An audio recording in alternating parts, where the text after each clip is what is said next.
Un accidente en un edificio en remodelación cobró la vida de un trabajador. Bienvenidos a Noticias 45 Univisión. Solo a las 10 les saluda Osvaldo Corral. Andrea Gómez está en una asignación especial. Vamos a pasar de inmediato y en vivo con Renato Castillo, quien está desde el lugar del accidente con lo más reciente. Adelante, Renato.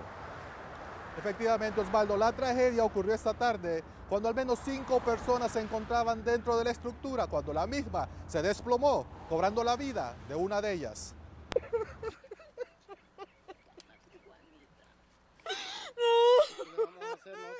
Familiares de trabajadores de la construcción no pudieron contener su llanto y ansiedad después de saber que uno de sus seres queridos había perdido la vida en el derrumbe de un edificio en el sureste de Houston.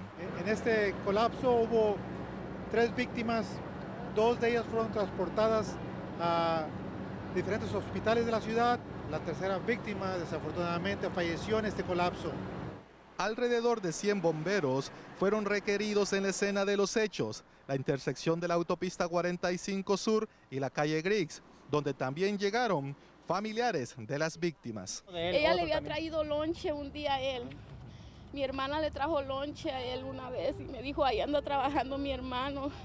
Y ella está del lado del freeway y no la dejan pasar.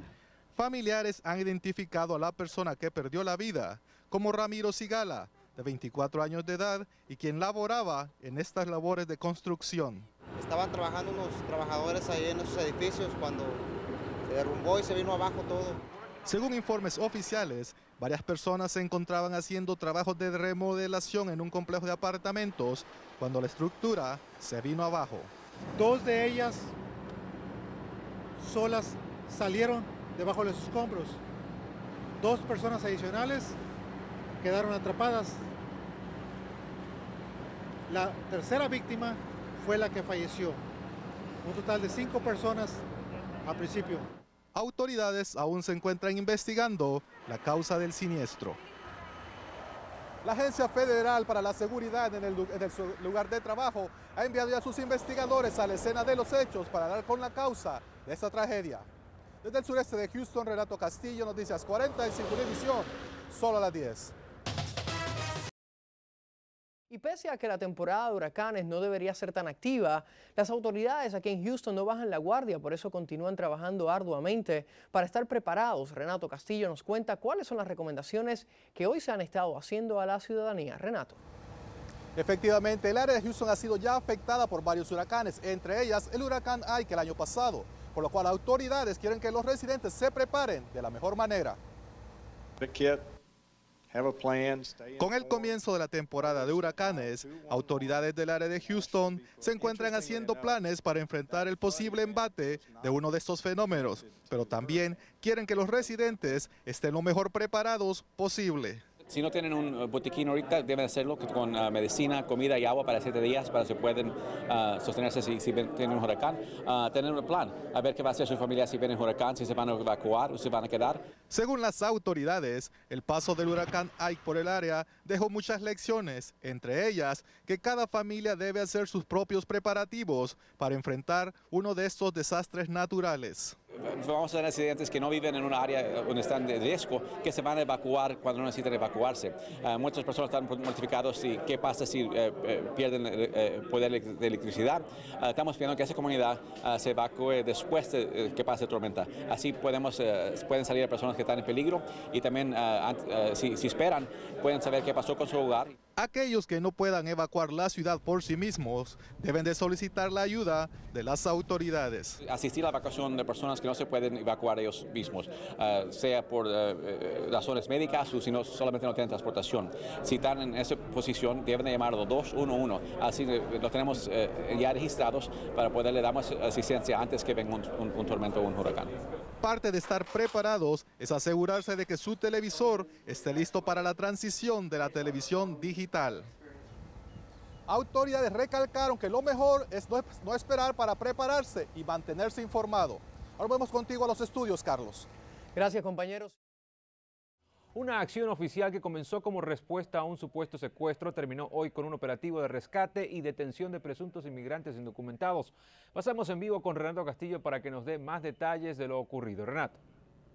Efectivamente, Pedro, lo que comenzó como una alerta de un posible secuestro en el noreste del condado Harris culminó con el hallazgo y rescate de varios inmigrantes. Todo comenzó esta tarde cuando alrededor de las 3:30 el departamento del alguacil del condado Harris recibió una llamada de un posible secuestro. Cuando agentes llegaron al lugar de los hechos, descubrieron a varios inmigrantes, quienes se sospecha estaban siendo detenidos contra su voluntad y en condiciones deplorables. Todo esto ha dejado a los vecinos consternados. Pobres hombres que vienen a buscar trabajo y lleguen y los arresten ya que están aquí por causa de gente que no, pues que lo reportan nomás así. Todos venimos a buscar la vida y parece que pues los tienen ahí, los veo muy maltratados. Los tumbaron al cemento y los acostaron y mojados y eso no está bien. Yo pienso que contra los derechos humanos eso no debe ser así. Las autoridades también detuvieron al menos a 5 individuos, quienes se cree era quien retenía a los inmigrantes. Además, se recuperaron al menos 2 armas de fuego en la casa donde estos eran retenidos. Por ahora, los inmigrantes ya se encuentran bajo la custodia de las autoridades apropiadas para ser procesados. Desde el noreste del condado Harris, Renato Castillo, Noticias 45 Univisión, solo a las 10. Damos gracias a Renato. Ahora nos vamos hasta el este del condado Harris, donde se encuentra Renato Castillo, en una comunidad que en días como este sufre serios inconvenientes. Adelante, Renato. Efectivamente, ha llovido aproximadamente por 36 horas en el área de Houston. Con cada gota de lluvia, un vecindario del noreste del condado Harris peligra quedar bajo agua. Realmente tenemos que mover las cosas que podemos, lo que pesa menos, y de ahí no se puede hacer casi nada porque como en toda la casa hay agua, no tenemos dónde poner las cosas. Como la señora Álvarez, decenas de familias que habitan el área de Cloverleaf, en el noreste del condado Harris, se encuentran en peligro de que sus hogares queden bajo agua. Esto parece que es un rancho y no es un rancho. Este Cloverleaf está, también es del condado de Harris, desde Houston. No estamos perdidos en una montaña. Pero además de la lluvia y las inundaciones, también viene otro peligro, los tornados, por lo que las autoridades recomiendan buscar refugio dentro de su hogar, en un cuarto seguro, lejos de ventanas y puertas. Ya está todo hasta aquí. Siempre que ya pasa, que donde dice que se va a inundar, y siempre llega hasta esto de aquí. Ya es el problema. Pero debido a que cada habitación de la casa de la señora Álvarez se encuentra bajo agua, tendrán que buscar a dónde pasar la noche. Pues si en el cuarto, según que nosotros pensamos que no se va a meter, tal vez nos quedamos todos ahí, si no nos vamos a ir para donde mi hija, para el 45 Norte, tal vez a ver si podemos irnos para allá. Según la familia, esta no es la primera vez que sucede esto en su casa, pero definitivamente ya están cansados de este problema. Con el pasar de las horas y el caer de la lluvia, la suerte de este vecindario de Cloverleaf es incierta y no saben dónde pasarán esta noche. Desde el noreste del condado Harris, Renato Castillo, Noticias 45 Univisión, a las 5. El gobierno pretende incrementar nuevamente los impuestos a un producto que muchos consideran un vicio. Desde la redacción, Renato Castillo nos cuenta de qué se trata y cuál es el objetivo de las autoridades. Renato.